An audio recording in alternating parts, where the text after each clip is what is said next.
In this video, we'll be discussing section 2.4 from chapter 2 of S1, and we'll be discussing measures of spread. Okay, so in the previous two sections, we discussed measures of location, where the measures of location, median, mean, mode, and also our quarters and percentiles gave us specific locations of the data. Over here, we are talking about measures of spread or measures of dispersion or variation.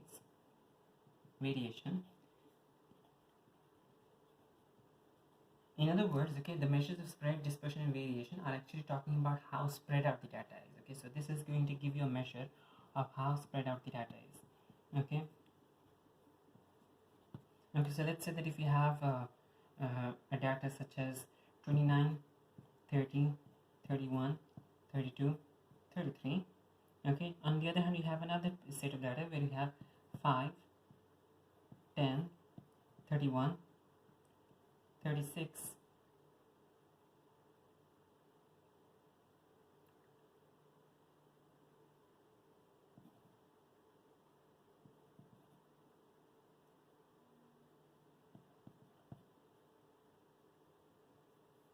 'Yeah, so let's say that you have two data sets, okay, and both of these data sets, if you notice, okay, if you try to calculate using a calculator, in that case you'll notice that both of this your means are going to be the same. Okay, the mean of the first data set and the mean of the second data set are the same, and so are the medians. Okay, the median of the first data set is also the same as the median of the second data set. Okay, but the two data sets are definitely different in their spread. Okay, the first data set is a very narrow data set. Okay, it has a very narrow spread. Okay, the second data set has a very wide spread. Okay, so that's why we are using measures of spread to give gain an understanding of how spread out the data is. Okay, because just the measure of location, so that just the mean, just the median, just the quartiles, okay, just the measure of location might not be enough to represent the data. So often measures of spread also help us summarize the data. Okay, so now in this section we'll be studying about three different kinds of spreads. Okay, the first one is the range. The first one is the range, and this is simply, okay, the first one is the range, and this is back from IGCSE mathematics. We learned that range is simply the largest value minus the smallest value. Okay, the range is simply the largest value minus the smallest value. Okay, in this case, notice that the largest for the first one, the range is going to be 33 minus 29, which is 4. In the second one, the range is going to be 57 minus 5, which is 52. Okay, so the range definitely gives you an idea of how spread out the data is. In this case, the second one has a larger range, showing that the second data set has a larger spread. Okay, now we have our interquartile range.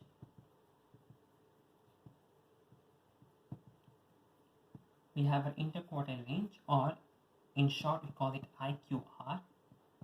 Okay, the interquartile range is in between the quartiles. Okay, so just the name as it says, the interquartile range is in between the quartiles, and this is going to be your upper quartile minus your lower quartile. Okay, the interquartile range is between the upper quartile and the lower quartile. Okay, so the range is the largest minus the smallest, so it considers the entire data set. Okay, so this one considers entire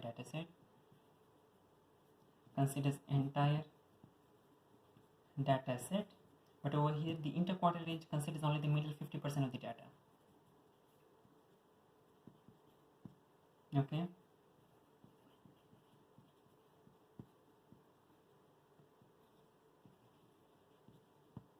okay, so the first one considers the entire data set because it is subtracting the largest from the smallest, the smallest from the largest, the smallest from the largest. Okay, the interquartile range considers only the middle 50% of the data. It is neglecting the lower 25% and the higher 25%. In the first data set we have, the interquartile range is going to be Q3 minus Q1, which is going to be 2. The second one will have 52 minus 10, which is going to be 42. Okay, so the IQR still gives you an idea of how spread out the data is. In the second one, the IQR is much larger, showing that the second data set is much spread out. Okay, more spread out compared to the first one. Okay, so the interquartile range does give an idea of how spread out the data is. Now if you compare the interquartile range and the range, okay, usually, okay, the range, let's give another example. Okay, let's say that you have 29, 30, 31, 32, 33. So this is the first data set that you have. Now the second data set is 29, 30, 31, 32 and 100. Okay, so notice that both the data sets are very much similar except for a particular value. Okay, and the first data set, the data values are really close to each other, and they are representative of each other. Okay, in the second data set though, we have 29 to 32 which are very close to each other, but we have an extreme value. Okay, now what happens to the range though? In the first one the range is 4. In the second one the range is actually 71. And in the first one the IQR, the interquartile range is going to be 2. In the second one the interquartile range is going to be 2 still. Okay, so in other words, if you have the range, okay, so let's talk about range again. In other words, if you have the range, in that case the range is affected by extreme values. Okay, and this is a disadvantage for range. Okay, so this is affected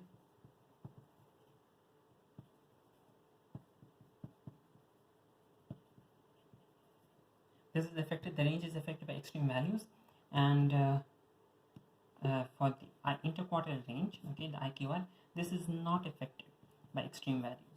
Okay, so this is definitely an advantage for the interquartile range compared to the range. Okay, not affected by extreme values. Okay, so repeating again what just from this example you can see that simply an extreme value, okay, a single extreme value can affect the range by a lot. Okay, but the interquartile range is not affected by extreme values.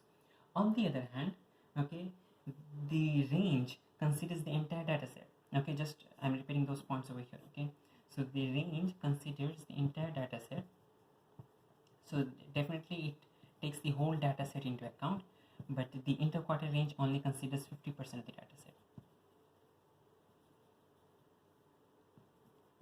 only considers the middle 50% of the data set. Okay, okay, so let's say that we have some data, okay, set which is arranged in ascending order.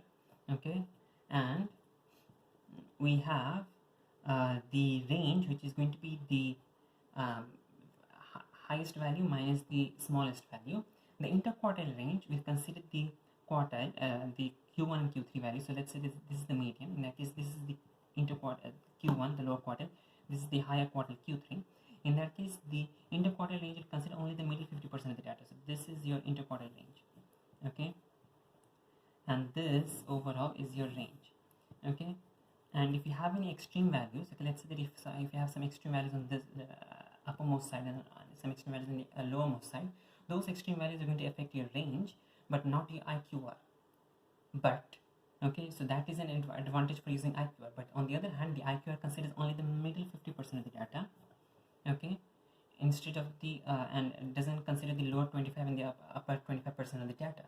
Okay, so in this case, sometimes, okay, if you want something better than the IQR and the range, in that case you take into consideration the interpercentile range.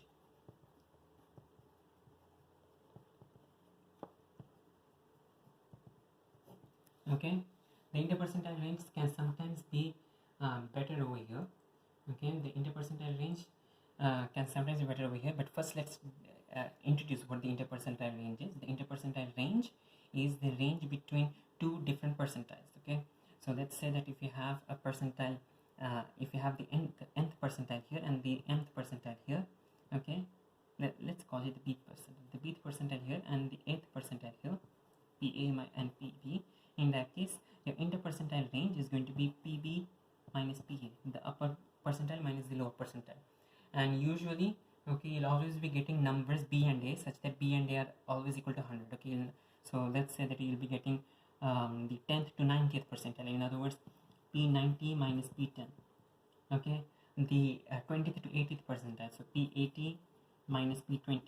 Okay, because the interpercentile range will always be like centered around the median. Okay, so you'll have the P90th till the P10th or the P80th till the P20th, or P60th till the P40th. Okay, so this values will be chosen such that, okay, the two percentiles will be chosen such that those values, okay, add up to 100. Okay, so 90 plus 10 is 100, 80 plus 20 is 100, 60 plus 40 is 100. Okay, so that we consider some like data set, some range which is symmetrical about the median.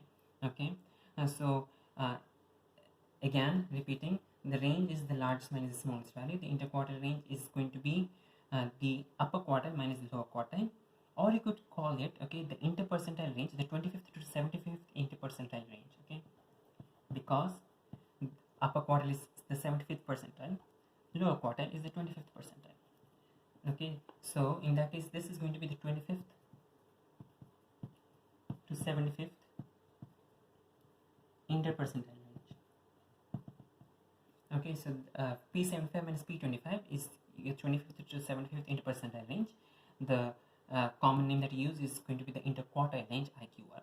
Over here, for anything else, okay, other than the 75th and 25th percentile, for anything else we'll be using the general name interpercentile range. Okay, so the 8th to bth interpercentile range is going to be PB minus PA. Okay, now over here notice again that we had the range and the IQR. The range was affected by extreme values, but the IQR only considers only 50% of the data value. So often in these cases, okay, we'll try to use the 10th to 90th interpercentile range. Okay, 10th to 90th interpercentile range, which is P90 minus P10. Okay, so this will be the P90th. Okay, it will be somewhere over here. Okay, P90th minus P10th. Okay, so this one, okay, notice that since it is P90th minus P10th, it will be this interpercentile range will be better than the range, because it will be removing the it will not be affected by your extreme values. Okay, so it will give a better understanding about the spread of the data. It will not be affected by extreme values. On the other hand, it will be considering around 80% of the data. Okay, so P90 minus P10 is approximately 80% of the data. Okay, so it will give a good understanding of the overall range. Okay, and so it is better than both the range and the IQR. It is better than the range because it is not affected by extreme values. It is better than the IQR because it is spread over a larger amount of the data values. Okay, now with that said, okay, just to repeat, the range is affected by extreme values, but the IQR is not affected by extreme values. Now continuing with our example, we will be doing example 8 from page number 16. Okay, and the table is given in the question. I'll be just writing down the values over here. We have mass m in tons, okay, of some African bush elephants. Okay, and we have the frequency. The mass m is in tons. Okay, and we have 4.0 is less than or equal to m, which is less than 5 or 4.5, and for that we have 13 elephants in that class. We have 4.5 till 5. We have 23 elephants in that class. We have 5.0 and 5.0 till 5.5, 5.5 till 6.0, and 6.0 till 6.5. We have 31, 34, and 19 elephants in the three classes respectively. Okay, and it asks to find the range, the interquartile range, and the 10th to 90th interpercentile range. Okay, so if you want to find the range, in that case the range is going to be the highest value minus the lowest value. Okay, the range is going to be the highest value minus the lowest value. Notice that since this is continuous data, we do not have the exact highest value and the exact lowest value, so we'll be just doing estimates over here. Okay, and the question also says that it find estimates. It doesn't say that find the exact value. Okay, so the range is going to be the highest value for the upper class. The uppermost class is going to be 6.5. Notice that there are no gaps over here. It's 4.5, 4.5, 5.0, 5.0, 5.5, 5.5, 6.0, 6.0. So there is no gap to consider. So it's 6.5, and the lowermost class has got lower boundary 4.0, and that is going to be 2.5 tons. Okay, so this is your range. Now to find your IQR, we do need to find Q1 and Q3. Okay, so IQR is equal to Q3 minus Q1. We need to find Q1 and Q3. Okay, so what is Q1? Let's talk about Q1. Q1 is going to be equal to, first find n by 4. We have 120 elephants. Okay, and if you, the question says that the total is 120, but in case the question did not give you the total 120, in that case you could have easily calculated this. Okay, if you add all of this up, you get 65, 88 plus 32, and that's 120. So we have 120 over here. The sigma f is equal to 120. Okay, so even if the question did not say you that there are 120 African bush elephants, you could still find out that the total is 120. Now for Q1 we get 120 by 4. Okay, and this is equal to the 30th value. Okay, notice we are not taking any this value plus the next value mean, because this is continuous data. For continuous data we don't have to worry about taking the mean between two different values. Okay, we just divide, do the find the value, and that's it. Okay, so 30th value. Now the 30th value is going to be in which class? Let's see. We have 13 here, so we can write down 0, you can write 13, we can write 36 here, you can write 67 here, we can write 101, and finally 120. So the 30th value is going to be in between 13 and 36, so in the class is this one. Okay, so 4.5 to 5.0 is the class. Now if you want to find a specific value for Q1, in that case you need to do interpolation. Okay, so to do interpolation, okay, you can draw the diagram if you want to. I'll be just doing the calculation directly. Q1 minus 4.5 divided by 5.0 minus 4.5. If you do need the diagram, in that case do draw the diagram. Q1 minus 4.5 divided by 5.0 minus 4.5 is equal to 30 minus 13 divided by 36 minus 13. Okay, so now this, if you solve, you'll get Q1 is equal to 4.5 plus 4.5.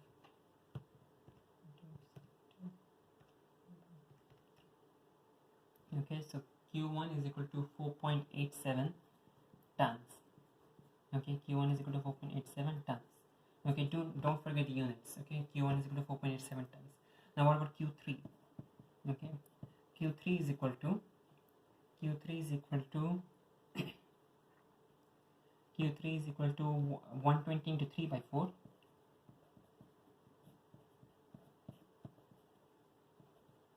value, which is the 90th value.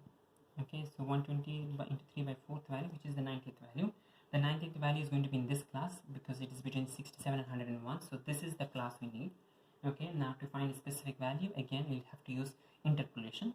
Okay, so we do need the class, but to find we do need interpolation to find a specific value. So that's going to be Q3 minus 5.5. Do draw the diagram if you need to. Q3 minus 5.5 divided by 6.0 minus 5.5 is equal to 90 minus 67 divided by 101 minus 67. Okay, and that will give you, if you use your calculator again, you get 5.5 plus 0.5 into 23 divided by 34, and that is equal to 5.84 tons. Okay, 5.84 tons. So we do have 5.84, we have 4.87, so we have both the upper quartile and the lower quartile. Okay, so now you can simply substitute it back. We get 5.84 minus 4.87, and that is equal to 0.97 tons. Okay, and that is the interquartile range. Okay, now in part C they are asking you to find the 10th to 90th interpercentile range. Okay, so 10th to 90th interpercentile range. So for the 10th to 90th interpercentile range, you need to find P10, you need to find P90, and then subtract. So you need to find P90 and P10 and then subtract them to find the 10th to 90th interpercentile range. Now it's not that always will getting this you'll be getting the same question. Okay, the 10th to 90th interpercentile range, you're going to get any different question. So let's say that instead of the 10th to 90th interpercentile range, let's say that you want to find out the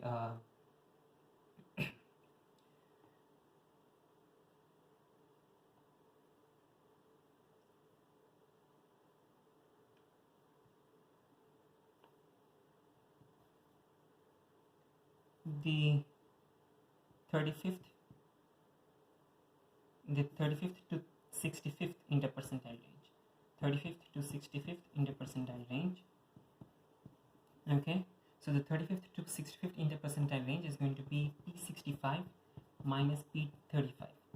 Okay, the 35th to 65th interpercentile range is going to be P65 minus P35. Okay, so to find that, you'll have to find a P65, you'll have to find a P35 and then subtract them.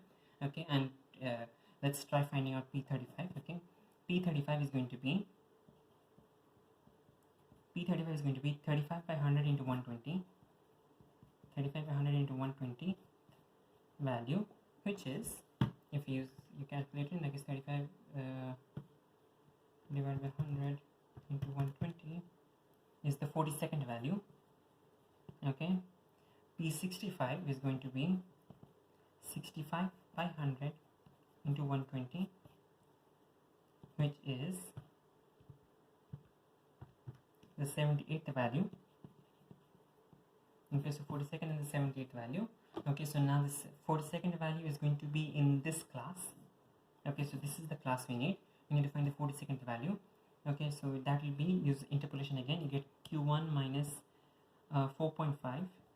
Okay, divided by 5.0 minus 4.5 is equal to 42 minus 13 divided by, sorry, the 42nd value is actually in this class because it is between 36 and 67. So Q1 minus 5.0 divided by 5.5 minus 5.0 is going to be 42 minus 36 and divided by 67 minus 36. Okay, and that you can use to find out what, excuse me, this was P35. Okay, so you're finding the 35th percentile. Okay, so P35 is equal to this. Okay, now for the 65th percentile, is the 78th value, which is in this class. Okay, and because this 78 is between 67 and 101, so it is in this class. So we can find that out by P78 minus 5.5 divided by 6.0 minus 5.5 is equal to 78 minus 67 divided by 101 minus 67. Okay, and then we can find out, let's see what P35 is. P35 is 5 plus 0.5 into 6 by 31.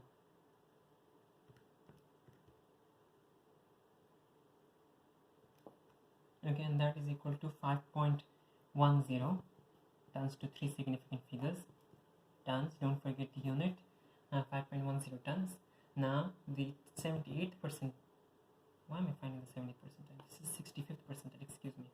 Okay, the 65th percentile, okay, is going to be, the 65th percentile is going to be 5.5 plus 0.5 into 11 divided by 34.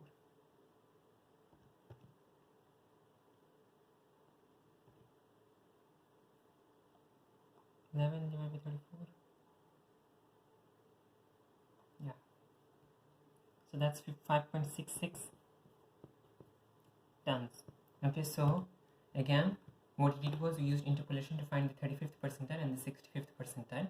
Okay, so now you can insert that back over here. The 35th to 65th interpercentile range is going to be 5.66 minus 5.10, which is equal to 0.56 tons. Okay, so 5.66 minus 5.10, which is 0.56 tons. Now let's say that if they ask you, okay, that if they ask you like how many values do you expect to be in this particular range, okay, in the IQR range, okay, how many values do you expect to be there in this range, how many values do you expect to be there in the range, how many values do you expect to be falling in this particular IPR range. Okay, and for the range, 2.5 tons is the highest minus the lowest value. So this one will have all 100% of the values. Okay, you don't need to do any calculation for this one. Okay, all 100% of the values are going to fall in the range. Okay, because it is the highest minus the lowest. When you talk about the IQR, okay, 0.97 tons. Okay, because it is Q3 minus Q1. Okay, Q3 minus Q1, which is the middle 50% of the data. Okay, so in 0.97 tons, you'll be having approximately 50% of the data. Approximately 50% of the data is going to fall in this particular range.